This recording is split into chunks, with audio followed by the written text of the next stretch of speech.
Tidak mungkin transformasi bisnis bisa terjadi kalau transformasi human capitalnya tidak dilakukan. Transformasi model bisnis juga bisa terjadi tentu dengan filosofi negara kita, yaitu gotong royong. Tidak hanya bisa menguntungkan secara korporasi, tetapi menguntungkan juga stakeholdernya, baik petani di sekitarnya dan juga masyarakat di sekitarnya dan tentu pegawainya. Tetapi kalau kita lihat perjalanan PT PN yang sudah hampir 100 tahun ini selalu naik dan turun. Karena itu saya sangat berpesan dari awal ketika ketemu Pak Abdul Ghani, Pak Dirut waktu itu, Pak Denaldi juga saya tekankan, transformasi human capital menjadi kunci daripada PT PN ini. Karena kalau secara aset, secara logistik, secara jangkauan, secara market, ini sudah sangat diuntungkan. Karena apa? Memang salah satu kekuatan bangsa kita, negara kita itu karena marketnya besar dan sumber daya alam yang luar biasa. Dan PT PN punya itu. Tetapi kenapa PT PN ini selalu up and down dan akhirnya merusak sendi-sendi bisnis PT PN dan juga merusak petani sekitarnya, merusak juga penduduk sekitarnya dan merusak diri sendiri karena apa? Tidak diiringi oleh transformasi human capital. Karena itu sejak awal perubahan daripada yang terjadi di PT PN di tentu manajemen kunci kita lakukan. Dan saya berharap para pimpinan yang terpilih hari ini terus melanjutkan transformasi human capital itu sampai lini terbawah. Ini yang menjadi penting. Kedua, transformasi bisnis daripada PT PN sekarang sudah terjadi.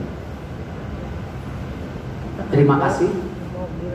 Saya melihat dari target profit yang tadinya minus 1,2 di kuartal 2 ini bisa untung 1,4 triliun. Tepuk tangan. Peningkatan revenue sekarang di 21,3 triliun, yaitu jauh di atas daripada target yang diberikan Kementerian BUMN. Selamat. Sekarang tentu hal-hal ini juga jangan meninabobokan. Kenapa? Ingat, PT PN juga melakukan restrukturisasi utang 43 triliun. Pencapaian jangka pendek luar biasa, pencapaian menengah dan panjang harus tetap dilakukan. Ini ibarat maraton.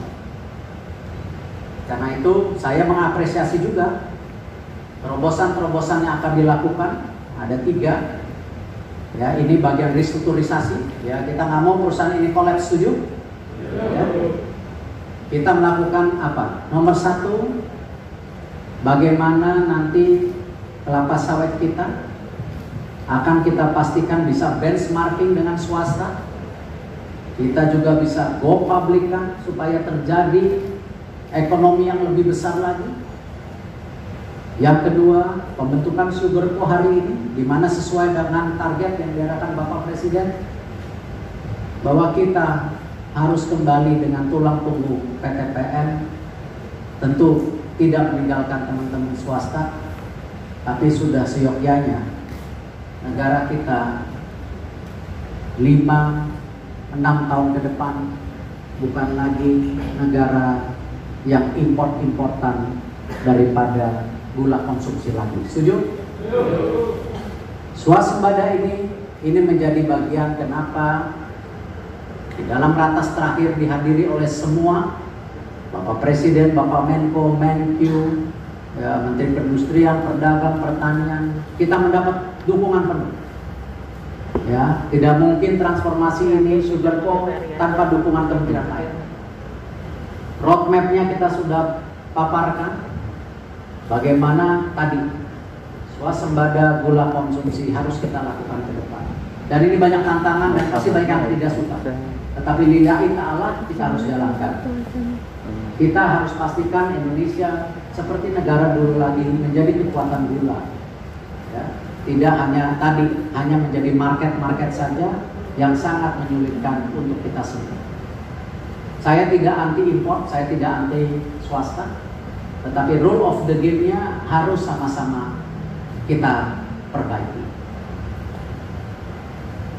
Negara kita terus lagi defisit.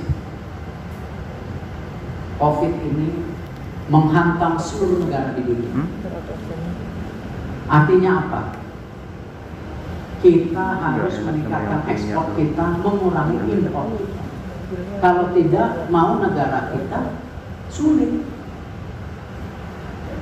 Salah satunya bagaimana gula ini menjadi tulang punggung yang penting ke depan. Yang ketiga juga yang sudah kita bicarakan, bagaimana reposisi produk-produk yang ada di PTPN. Harus kita perbaiki. Tapi sejak awal saya bicara sama Pak Gani, untuk kopi, teh, jangan jadi pesaing sama petani. Kenapa tidak kita main premium, justru menggalak petani sekitar menjadi bagian dari kita? Karena kita lokomotifnya. Ini saya harapkan nanti setelah ini baru itu. Tapi yang ini penting karena ini bagian dari restrukturisasi. Dan restrukturisasi penting tidak hanya tadi buat kita semua di sini, karena turunannya. Karena kita yakin dengan perusahaan ini lebih baik dengan restrukturisasi yang kita lakukan, tentu tadi stakeholder kita menjadi bagian kita. Ya, kita bagaimana nanti meningkatkan ya income dari petani kita yang selama ini sangat tertekan dan hanya janji-janji. Sudah waktunya kita bangun mereka saudara kita, mereka bagian dari kita. Dan saya berharap tadi, jadi secara menyeluruh transformasi ini harus dilakukan. Dan tanda-tandanya yang Bapak Ibu pemimpin lakukan hari ini sudah kelihatan. Momentum ini belum tentu datang lagi. Saya sangat berharap ini dilakukan. Dan tentu saya sangat apresiasi ya. Sekarang kita melakukan hilirisasi seperti yang dilakukan di banyak pihak juga. Bagaimana kita hilirisasi hasil pertambangan, bagaimana juga sekarang kita akan memastikan hilirisasi ekonomi digital. Kita harus pastikan, karena kita nggak mau jadi market, ya, tapi kita harus jadi bagian produser. Ini mereknya sangat luar biasa, Nusa kita dari bumi sendiri. Saya rasa sudah seyogyanya kita mulai membangun brand-brand lokal yang bisa tadi membalance market ke Indonesia dan juga bagian dari transformasi yang diinginkan. Bahwa BUMN harus siap go global. Ini strong brand. Saya harap juga strong dalam positioning pricing, strong juga dalam positioning brand image karena ini market. Mudah-mudahan saya rasa daripada PTPN, baik jajaran komisaris, direksi dan seluruh pegawai bisa sama-sama menunjukkan tadi kolaborasi yang baik. Itu saja dari saya.